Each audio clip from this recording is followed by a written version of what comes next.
Halo, jumpa lagi dalam channel YouTube aku Iradika. Sesuai dengan janji aku kemarin, hari ini aku akan kembali membahas latihan soal SKB tentang keselamatan pasien. Ya, nggak perlu lama-lama, langsung aja ya. Kita bahas soal nomor 1. 7 langkah menuju keselamatan pasien terdiri dari titik-titik kecuali A. Meningkatkan komunikasi efektif, B. Memimpin dan melindungi staf, C. Membangun kesadaran akan keselamatan pasien, D. Mengintegrasikan aktivitas pengelolaan risiko, dan E. Bukan salah satu di atas. Dan jawabannya adalah A. Pembahasannya, 7 langkah menuju keselamatan pasien sebagaimana dimaksud pada ayat 2 huruf C terdiri atas A. Membangun kesadaran akan nilai keselamatan pasien, B. Memimpin dan mendukung staf, C. Mengintegrasikan aktivitas pengelolaan risiko, D. Mengembangkan sistem pelaporan, E. Melibatkan dan berkomunikasi dengan pasien, F. Belajar dan berbagi pengalaman tentang keselamatan pasien, dan G. Mencegah cedera melalui implementasi sistem keselamatan pasien. Selanjutnya, kriteria standar pendidikan kepada pasien dan keluarga meliputi A. Memberikan informasi yang benar, jelas, juga lengkap, B. Mengetahui kewajiban dan tanggung jawab pasien dan keluarga, C. Memenuhi kewajiban finansial yang disepakati, D. A dan B benar, E benar semua. Dan jawabannya adalah E, benar semua. Standar pendidikan kepada pasien dan keluarga sebagaimana dimaksud dalam pasal 5 ayat 4 huruf B berupa kegiatan mendidik pasien dan keluarganya tentang kewajiban dan tanggung jawab pasien dalam asuhan pasien.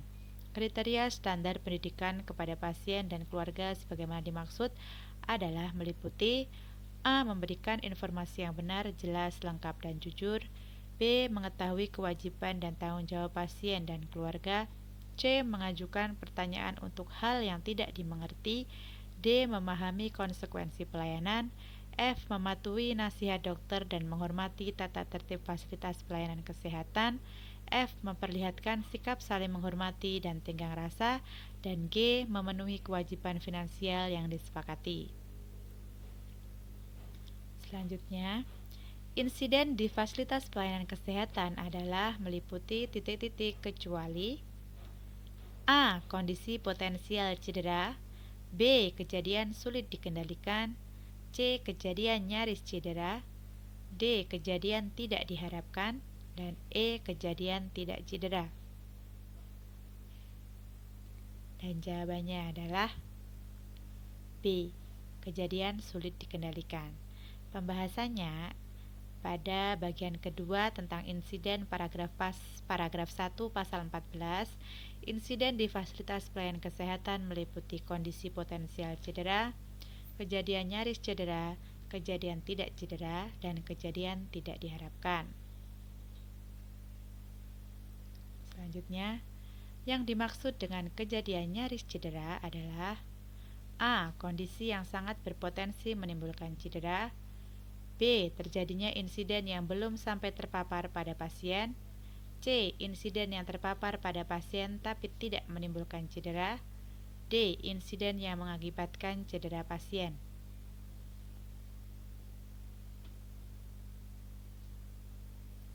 Dan jawabannya adalah B. Terjadinya insiden yang belum sampai terpapar pada pasien. Kondisi potensial cedera atau disingkat dengan KPC sebagaimana dimaksud pada ayat 1 huruf A merupakan kondisi yang sangat berpotensi untuk menimbulkan cedera tapi belum terjadi insiden.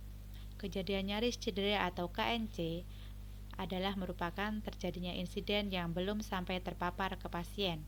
Kejadian tidak cedera atau KTC adalah insiden yang sudah terpapar ke pasien tetapi tidak timbul cedera. Kejadian tidak diharapkan atau KTD merupakan insiden yang mengakibatkan cedera pada pasien.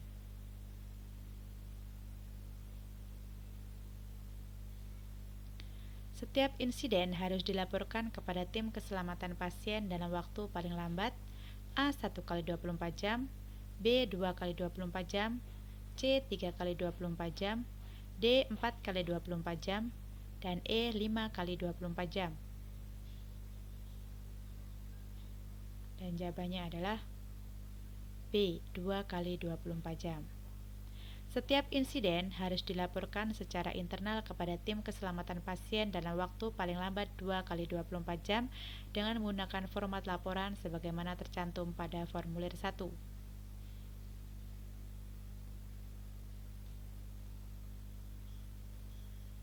Pelaporan kejadian sentinel paling sedikit memuat A. Lokasi kejadian, B. Kronologi, C. Akibat kejadian, D. A dan B benar, E. Benar semua. Dan jawabannya adalah E. Benar semua.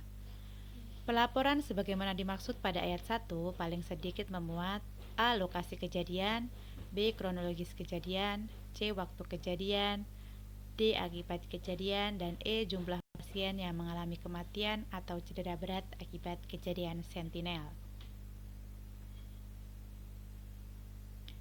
Ya, terima kasih. Semoga bermanfaat untuk teman-teman. Jika ada kurangnya, saya mohon maaf.